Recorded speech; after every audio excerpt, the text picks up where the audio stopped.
안녕하세요.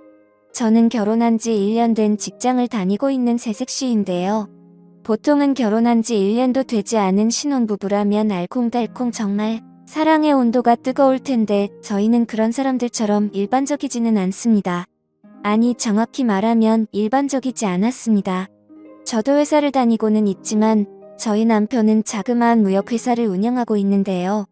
그런데 저희 남편이 저와 결혼하고 나서 일이 너무 바빠져 결혼 생활에 문제가 생기게 된 것입니다. 일이 너무 바빠서 그런지 신혼부부이지만 얼굴 한번 보기도 너무 힘들었어요. 그렇게 쌓이고 쌓이다 보니 이 남자가 나와 결혼한 건지 아니면 일과 결혼한 건지 모를 정도였고, 그러다 보니 저는 점점 결혼 생활에 불만이 쌓여가게 되었습니다.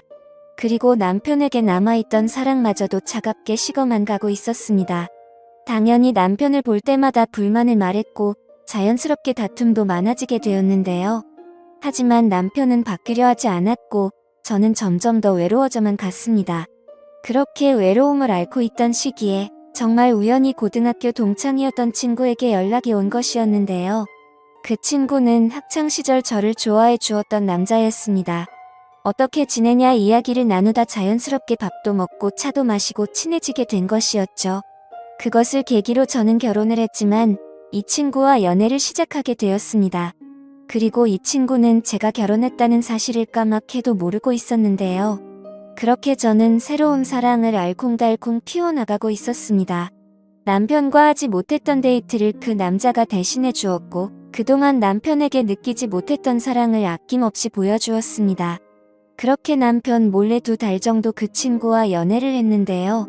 그러다 어느 날 죄책감이 몰려오기도 하고 슬슬 연애가 질리기도 하더라고요. 그래서 그 친구에게 이별을 고했습니다.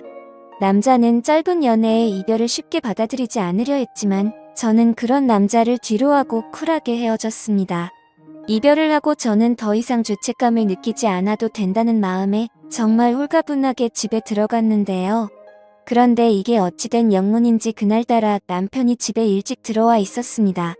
그런 남편을 보니 저는 너무 반가웠는데요.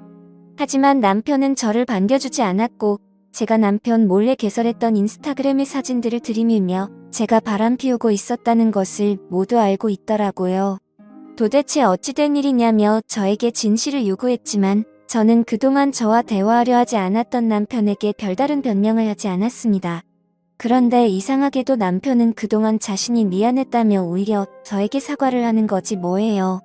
자신이 그동안 소홀했다면서 지금이라도 돌아오라고 저를 사랑한다고 이야기하는 남편. 그런 바보 같은 남편의 이야기를 듣고서 저는 아무 말도 하지 못했고 그 짧은 시간이었지만 엄청나게 죄책감이 밀려오는 것이었습니다. 저를 사랑한다고 이야기하는 남편에게 저는 다시 돌아갈 수 없다고 느꼈습니다. 온전히 제 잘못 때문입니다. 누군가는 지금이라도 늦지 않았으니 가정에 충실하라고 이야기할 테지만 밀려오는 죄책감에 저는 그럴 수 없었는데요. 그래서 저는 남편에게 그동안 미안했다면서 사과하고는 집을 뛰쳐나와 버렸습니다. 그리고는 친구에게 이 사실을 알렸고 그렇게 며칠 친구 집에서 생활했는데요. 그렇게 친구는 힘들어하는 저와 함께 매일 곁에서 술을 마셔주었습니다. 하지만 저는 쉽게 정신 차리지 못했고 그러다 어느 날 회사 거래처에서 우연히 어떤 남자분을 만나게 되었습니다. 일 때문에 만났지만 이상하게 이 남자와 대화를 하고 있으면 편안하다는 느낌을 받게 되었고 그 남자분 역시 저에게 적극적으로 호감을 표시하더라고요. 그래서 자연스럽게 연락처까지 주고받게 되었고 그 후 전화 통화하며 문자하며 가깝게 지냈습니다. 회사에서 힘들었던 사소한 일부터 시작해서 많은 이야기도 나누었습니다. 회사에서 힘들었다고 하소연을 하면 그 남자는 드라이브하자며 퇴근 후 저를 데리러 와주는 호의를 베풀기도 했는데요. 그러면서 저도 점점 그 남자에게 호감을 느끼게 된 것이었죠. 분위기 있는 레스토랑 하며 느낌 있는 호텔 하며 얼마나 젠틀하고 멋있었는지, 그래서 저는 그 남자에게 빠지게 되었고 연애를 시작하게 되었습니다. 연애를 하면서 저는 제가 결혼했다는 사실도 알렸지만 남자는 괜찮다며 어차피 이혼할 거 아니냐면서 저를 품어주었어요. 그래서 저도 그 남자의 기대에 부응하기 위해서 용기를 내어 집으로 들어가 남편에게 이혼을 요구했습니다. 몇 달 만에 집에 들어와 이혼을 요구하는 저를 보고는 남편은 포기했는지 알겠다며 순순히 이혼을 허락해 주었습니다. 사실 그 전에 몇 번 남편에게 연락이 왔었고 남편은 저에게 자신이 다 잘못했다고 그동안 미안했다면서 제발 돌아와 달라고 애원했지만 저는 그럴 때마다 점점 더 남편에게서 멀어지려 했습니다. 그리고 그런 저를 보고 지금 만나는 이 남자는 고맙다면서 저에게 더 헌신하고 잘하겠다 합니다. 그리고 한마디 더 얹어서 저와 함께 미래를 꿈꾸자는 약속도 해주었는데요. 저도 그런 남자를 보고 믿음이 생겨 당연히 좋다. 결혼하자 하며 이야기를 해주었습니다.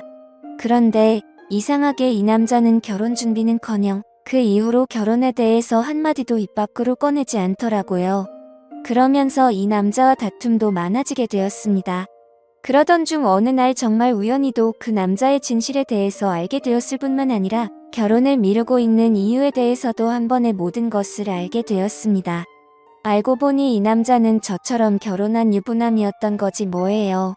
이 남자 역시도 저와 상황은 피차일반이었고 아내에게 이혼을 말하고 있었지만 쉽사리 이루어지지는 않았던 것이었죠. 뿐만 아니라 이 남자는 딸린 애까지 2명이나 있었고 그러다 보니 아내는 쉽게 이혼을 해주려 하지 않더라고요. 그러면서 저에게 조금만 더 기다려 달라고 이야기를 합니다. 하지만 그런 사실을 알고도 저는 이 남자를 포기할 수 없었고 그래서 내가 나서야겠다 싶어 그 남자의 아내를 직접 만나 이혼해달라고 말을 했습니다. 하지만 남자의 말과는 다르게 여자는 너무나 흔쾌히 이혼하겠다고 이야기하더라고요. 그러면서 여자는 저에게 조언 하나 해주었습니다. 그 남자 조심하라고 말이에요. 하지만 저는 귓등으로도 들으려 하지 않았고 오히려 콧방귀까지 뀌었습니다. 하지만 끝까지 그 여자는 저더러 괜찮냐면서 어떻게 그런 놈이 남자로 보이냐고 한심하다며 이야기를 했지만 저는 전혀 신경 쓰지 않았습니다. 그렇게 저는 모든 것을 마무리하고 이 남자에게 헌신하려 정말 많은 노력을 했습니다. 하지만 그런 저와는 다르게 남자는 똑같은 짓을 반복하고 있었습니다.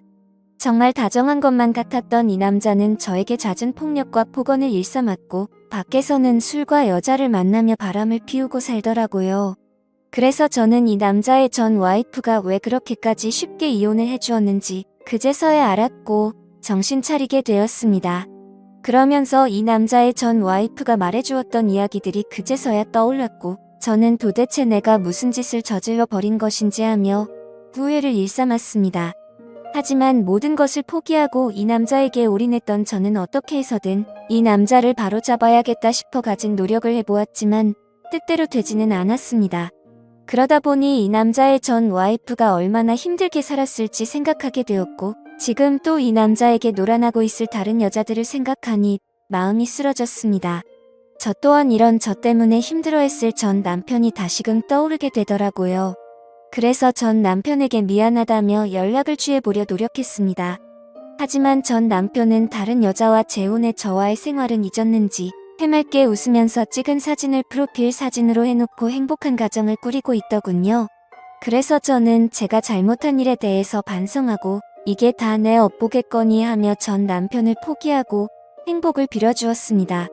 그리고 저는 부모님께 힘들다고 기대려 해보았지만 부모님은 더 이상 저 같은 자식은 필요 없다면서 그리고 네가 어떻게 사람이냐 하시면서 저를 피했고 그런 저는 기댈 곳 하나 없이 외로운 생활을 이어나가고 있습니다. 물론 제가 잘못한 일은 분명했지만 어디서부터 잘못되었는지 정말 시간을 돌리고 싶을 뿐입니다. 정말 그때로 돌아간다면 이 같은 실수를 절대 반복하지 않을 텐데 하면서 후회가 되네요. 하지만 시간을 되돌린다는 것은 불가능하니 어쩔 수 없이 현실을 받아들여야 하는 제 심정에 대해서 알아주었으면 싶어 이렇게 사연을 남겼습니다. 제 사연을 읽어주셔서 감사드립니다.